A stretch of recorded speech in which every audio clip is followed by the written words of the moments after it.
Good morning friends, welcome to training Pradesh. दोस्तों, आपको पता है कि झारखंड हाई कोर्ट ने छठी जेपीसी के रिजल्ट के खिलाफ जो याचिका दायर की गई थी, तो उसकी सुनवाई में जो भी इसमें उत्तीर्ण अभ्यर्थी हैं, टोटल 326 हैं, तो इन्हें प्रतिवादी बनाया गया है। प्रतिवादी बनाने के लिए सार्वजनिक नोटिस बहुत ही जल्द जारी कर दिया जाएगा।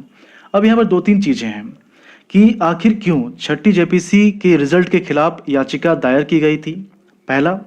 दूसरा, प्रतिवादी बनाने का मतलब क्या होता है? क्या अब छठी जेपीसी के रिजल्ट को रद्द किया जा सकता है? बहुत से जो कैंडिडेट्स हैं वो तो पोस्टेड भी हो चुके हैं, तो क्या अब उनकी नौकरी खतरे में आ सकती है? इस वीडियो के अंत तक ये दो तीन चीज़ें आप समझ जाएंगे। सबसे इम्पॉर्टेंट है कि बहुत से लोग जानते हैं कि छठी जेपीसी के रिजल्ट में गड़बड़ी हुई है, इसके सिलेक्शन प्रोसेस में काफ़ी गड़बड़ी है, लेकिन आखिर है क्या, ये गड़बड़ियाँ है क्या? तो ये मैं विद इन 1 और 2 मिनट्स ये आपको समझा देने वाला हूँ। उसके बाद मैं बताऊंगा प्रतिवादी आखिर होता क्या है और इसका रिजल्ट पर क्या इफेक्ट पड़ने वाला है। ओके, तो चलिए स्टार्टिंग से मैं आपको बता रहा हूँ, ये जो सिलेक्शन प्रोसेस है इसका छठी जेपीसी का, स्टार्टिंग से बिल्कुल मैं बता रहा हूँ आपको। सबसे पहले इसका जो रिजल्ट है पीटी का, तो स्टार्टिंग में जो पीटी का रिजल्ट आया था वो 5138 था। ओके, उसके बाद सेकंड जो रिजल्ट आया पीटी का, उसमें 965 कैंडिडेट्स को और जोड़ा गया, मतलब कि सेकंड पीटी में टोटल जो रिजल्ट था वो 6103 हो गया। ओके, अब यहां पर जो पहला मुद्दा उठा वो उठा कि स्टार्टिंग में ये कहा गया था कि पीटी में जो रिजल्ट दिया जाएगा वो जितने सीट्स अवेलेबल है उसका 15 गुना दिया जाएगा। हर कैटेगरी के अकॉर्डिंग 15 गुना सीट के 15 गुना रिजल्ट को दिया जाएगा। ओके, तो पहला गड़बड़ यहीं पर हुआ।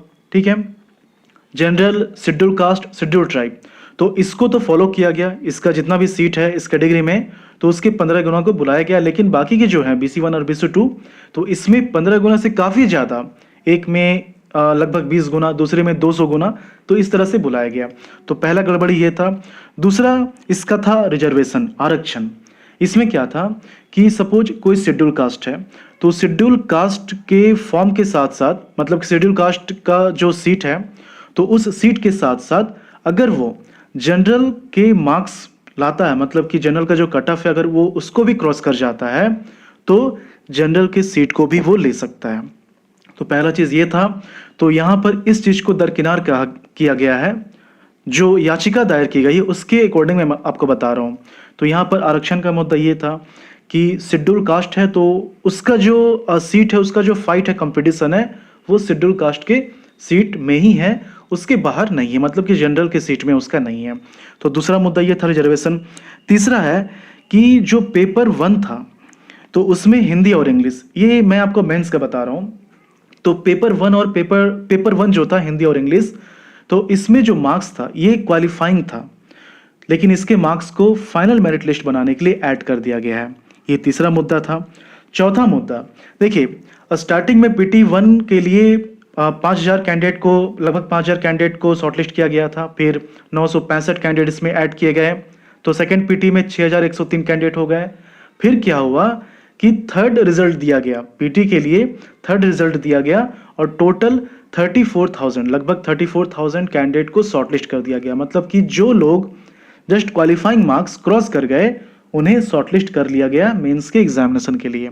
ठीक है, अब मेंस का एग्जामिनेशन होता है, तो मेंस के एग्जामिनेशन में जो क्वेश्चन पेपर मिलता है उस क्वेश्चन पेपर में जो डेटा होता है वो 2 साल पुराने होते हैं। तो इस मामले में जेपीसी के अथॉरिटीज ने कहा कि चूंकि स्टार्टिंग में जो रिजल्ट था वो 6000 था, तो उसी के अकॉर्डिंग क्वेश्चन पेपर तैयार किया गया था और उसी समय तैयार किया गया था। ठीक है, तो इसलिए डेटा पुराने हैं और साथ ही साथ 6000 कैंडिडेट के लिए ये क्वेश्चन पेपर बनाया गया था, तो 34,000 कैंडिडेट्स अपियर हो रहे हैं, तो डेफिनेटली ट्रेजरी से क्वेश्चन पेपर को निकाला गया, उसकी कॉपी बनाई गई, तो यहाँ पर लीक होने के चांसेस हैं। तो ये जो था ये चौथा मुद्दा था। पांचवा क्या है कि जेपीसी के जो स्टाफ हैं, जो लोग इस सिलेक्शन प्रोसेस में हिस्सा बने हुए हैं, वो भी इस एग्जामिनेशन में कैंडिडेट्स थे, हालांकि ये कहा गया कि मेंस में वो अपियर नहीं हुए थे, तो ये भी एक मुद्दा था।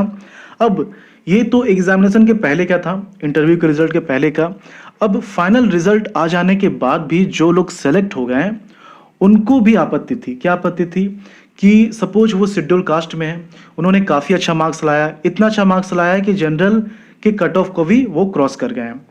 अब उनका जो प्रेफरेंस पोस्ट था, सपोज बीडीओ पोस्ट है, ठीक है, या फिर डीएसपी पोस्ट है, तो वो पोस्ट ना देकर फाइनेंस सर्विस में दिया गया। मतलब कि उन्हें क्या किया गया कि रिजर्व कैटेगरी में ना मानकर जनरल कैटेगरी में मानकर उन्हें प्रेफरेंस दिया गया है, तो डेफिनेटली वो पीछे हो जाएंगे।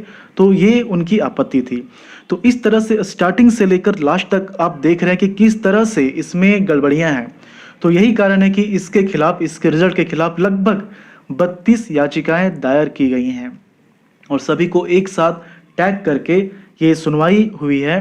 और जो भी पास अभ्यर्थी हैं तो उनको इसमें प्रतिवादी बनाया गया है। अब यहाँ पर प्रतिवादी बनाने का मतलब क्या होता है? जो याचिका दायर की गई है तो उस याचिका के खिलाफ आपको क्या बोलना है, उसके विरोध में आपको क्या बोलना है, या फिर आपका अपना पक्ष रखने के लिए आपको जवाब देना है। तो यही मतलब होता है प्रतिवादी बनाने का, मतलब कि दूसरी पार्टी से याचिका के अगेंस्ट में आपका जवाब लेना, दूसरी पार्टी का जवाब लेना, यही मतलब होता है प्रतिवादी का। तो अब क्या है कि प्रतिवादी बनाने के लिए सार्वजनिक नोटिस जारी की जाएगी न्यूज़पेपर में। अब उसके बाद जो नेक्स्ट हियरिंग है वो है 11 नवंबर। तो डेफिनेटली अगर यहाँ पर दूसरे पार्टी, मतलब कि जो भी पास्ट अभ्यर्थी हैं, उनसे अगर दलील सुनी जाएगी तो यहाँ पर जैसा कि मैंने आपको स्टार्टिंग से लास्ट तक का प्रोसेस बताया, तो ये तो गड़बड़ियाँ हैं। इसमें वो किसी भी तरह का सफाई दे नहीं सकते हैं। वो बस यही बोलेंगे कि ये तो सरकार की कमियां थी, सरकार ने जो भी गलतियां, ये गवर्नमेंट की गलतियां हैं, हम लोगों की इसमें गलती नहीं है।